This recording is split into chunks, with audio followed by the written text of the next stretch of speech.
Do you remember this video from 2020? Because the Constitution does protect debate and does protect the asking of questions.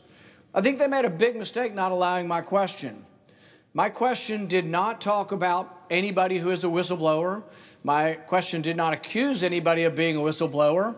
It did not make a statement believing that someone was a whistleblower. I simply named two people's names because I think it's very important to know what happened. We're now finding out that the FISA investigation was predicated upon 17 lies by the FBI, by people at high levels who were biased against the president, and it turns out it was an illegitimate investigation. Everything they did about investigating the president was untrue and abused government to do something they never should have done in the first place.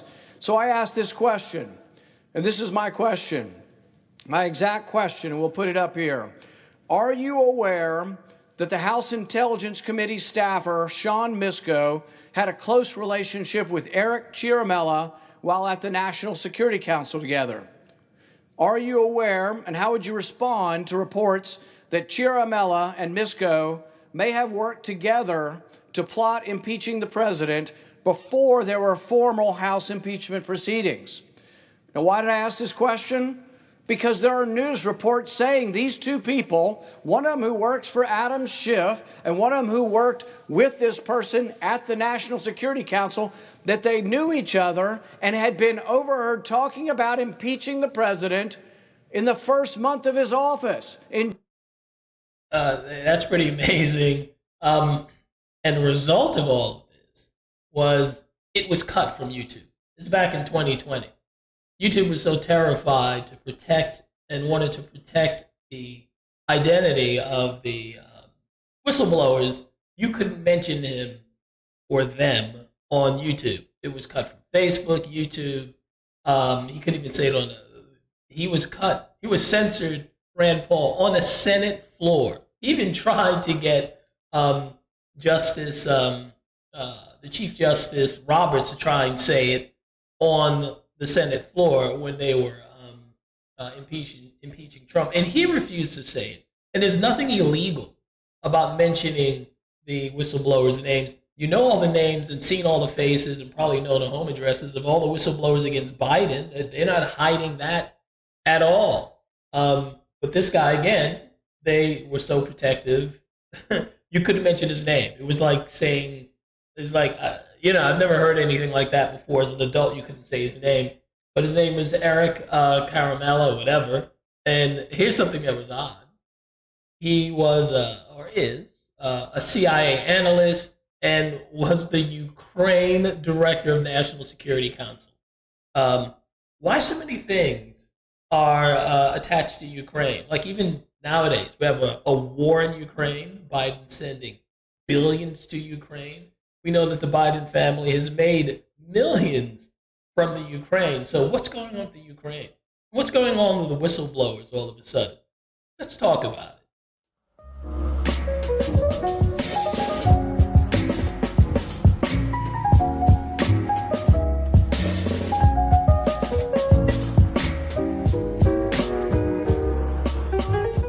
Hello, everyone. This is Keith. Welcome to the Ghetto Sapien channel, your home of inner city intelligence.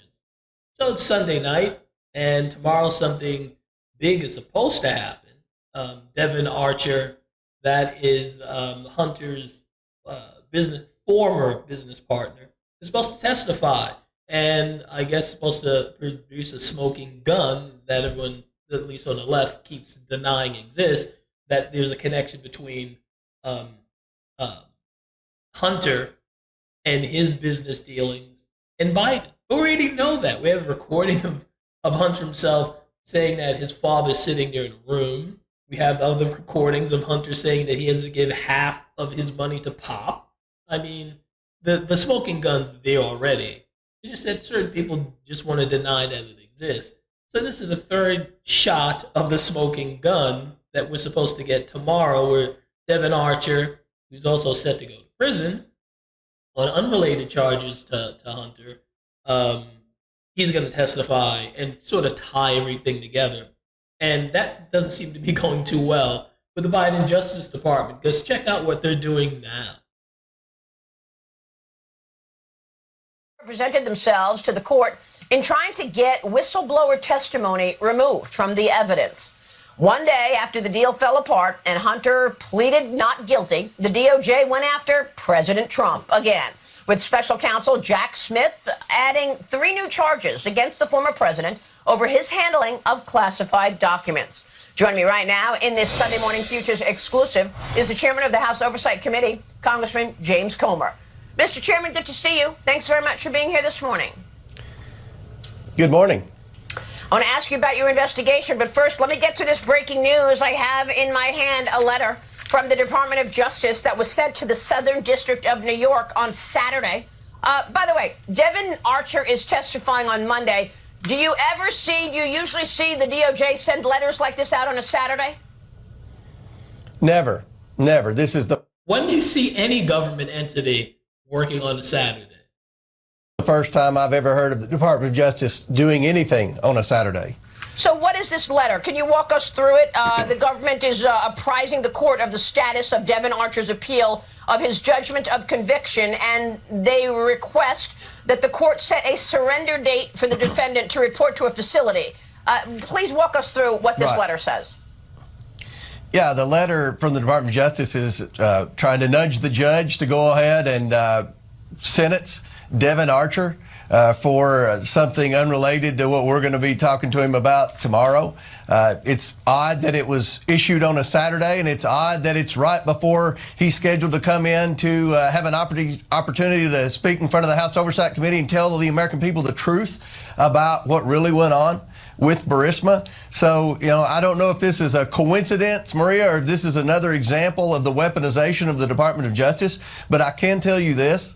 The lengths to which the Biden legal team has gone to try to intimidate our witnesses, to coordinate with the Department of Justice, and to certainly coordinate with the Democrats on the House Oversight Committee to encourage people not to cooperate with our investigation, to encourage banks not to turn over bank records, to encourage Treasury not to let us have access to those suspicious activity reports. It's very troubling, and I believe that this is another violation of the law. This is obstruction of justice, but nevertheless, we're going to continue to move forward and try to present the American people with the facts and the truth about this president and his family.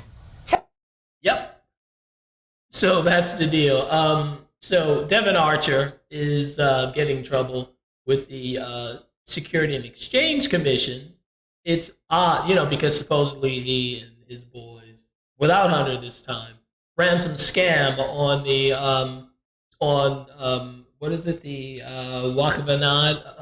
Wakpanani district of Oglala Sioux Nation, Native American tribe. They issued some bonds apparently and tried to rip them off by millions of dollars. Here's what I thought is weird.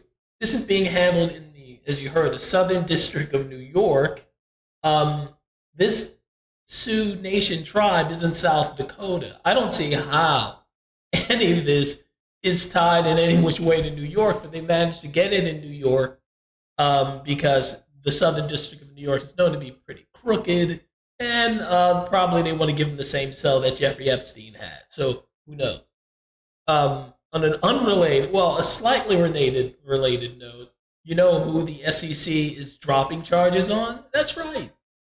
Sam Bankman-Fried. Just on a side note, the federal prosecutors told a Manhattan judge, it's also the Southern District of New York, that they won't pursue a campaign finance charge against founder Sam Bankman-Fried. Can you believe that? Let me show you the article real quick, just in case. But here's the article. Prosecutors drop another charge against FTX co-founder Sam Bankman-Fried. Federal prosecutors told a Manhattan judge they wouldn't pursue campaign finances charges against Sam Bankman-Fried. He gave to some Republicans, but gave a load of money to Democrats, and it just so happens that the SEC is going to give him a break.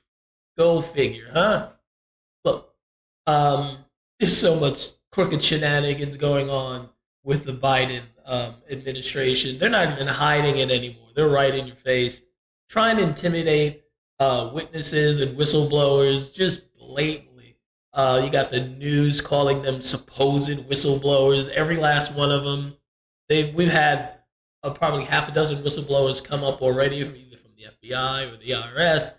And according to the mainstream media, there's something wrong with each and every one of them. And again, they're not hiding at least, unlike how the left tried to hide the Trump whistleblowers as much as they possibly could.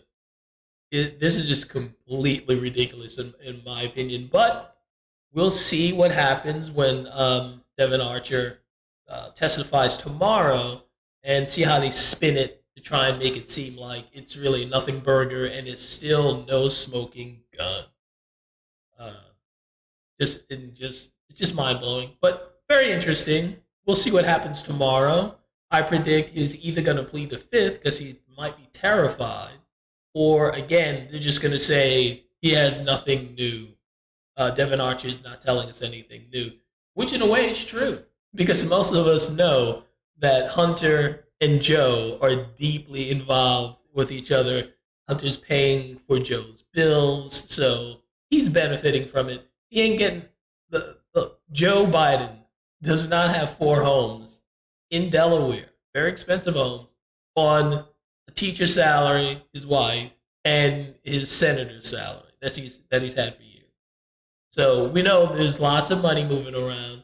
You can read newspaper articles on how they receive millions from China. None of them, not one of them, are denying that money's flowing from these S corporations, these LLCs that are shell corporations, into every member of the Biden family's account. They're not denying any of that, and that's quite telling. But again, we'll see what happens tomorrow. Should be a very interesting Monday. They'll probably indict Trump a couple of more times, and we'll see where this goes in 2024. That's all I got for this one. I like to see if you have an opinion, post it in the comment section. Other than that, like, share, and subscribe.